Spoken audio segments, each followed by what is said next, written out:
നമുക്കിന്ന് എന്തൊക്കെയാണ് ഉച്ചക്കത്തേക്ക് ഉണ്ടാക്കിയതെന്ന് കാണാം കേട്ടോ.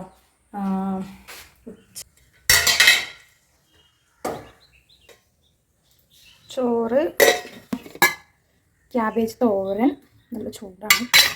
ക്യാബേജ് തോരനുണ്ട്, പിന്നെ മമ്പയർ വെറുതെ നമ്മൾ ഒരു ഉപ്പേരിയായിട്ട് വെച്ചത് കേട്ടോ, വേവിച്ചിട്ട്. പിന്നെ നമുക്ക് രസമുണ്ട്, രസം, നമ്മുടെ പപ്പടം ഇതെല്ലാം കേട്ടോ, അച്ചാറ്. അപ്പോൾ ഞാൻ ഫുഡ് കഴിക്കാൻ വേണ്ടിയിട്ട് പോവുകയാണ്. വിളമ്പട്ടെ കേട്ടോ. കുളിയൊക്കെ കഴിഞ്ഞ് വന്നതാണ്, അതാണ് ഇപ്പം ഇങ്ങനെ നിൽക്കണം. ചോറ് വിളമ്പട്ടെ കേട്ടോ. ചോറ് എടുക്കട്ടെ. ക്യാബേജ് തോരൻ, ക്യാബേജ് നല്ല കാന്താരി മുളകും തേങ്ങയൊക്കെ ചതച്ചിട്ടിട്ടാണ് ഉണ്ടാക്കിയത്. വാരിയിടാം. പയർ തോരൻ, ഞങ്ങളിവിടെ മമ്പയർ എന്നാണ് പറയട്ടോ, അത് വൻപയർ എന്ന് പറയുന്നവരുണ്ട്. വറ്റൽമുളകൊക്കെ കണ്ടോ. ഓക്കെ, കണ്ടോ, നല്ല കളറൊക്കെ ഉണ്ടല്ലേ, രസം. പപ്പടം ചിലപ്പോൾ ഒന്നെടുക്കാല്ലേ പപ്പടം.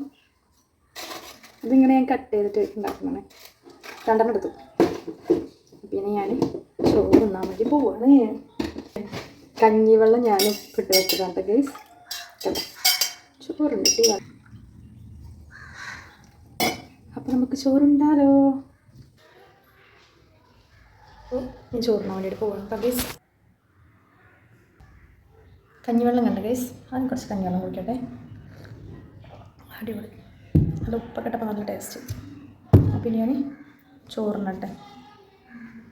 ഈ രസത്തിൽ ഈ മല്ലിയില കായ ഉണ്ടായിരുന്നില്ല ഗൈസ്, പക്ഷേ കിച്ചുമോൾ ഉണ്ടാക്കാൻ തുടങ്ങിയപ്പോഴേ പറയുന്നത് നല്ല മണം വരുന്നുണ്ട്.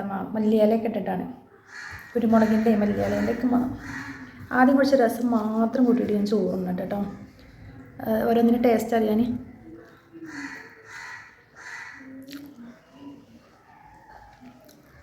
ഉപ്പ് കുറവില്ലേ കിച്ചുമോളെ രസത്തിൽ?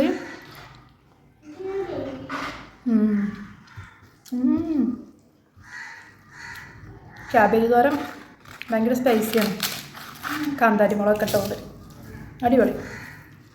പിന്നെ ഈ പയർ കുറച്ചെടുത്തിട്ട് ചോറിനട്ട് കേട്ടോ.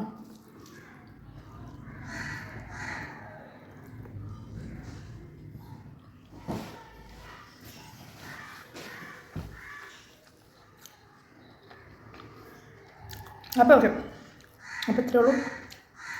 വറ്റൽമുളകാണ് എനിക്കിഷ്ടം. കരിവേപ്പില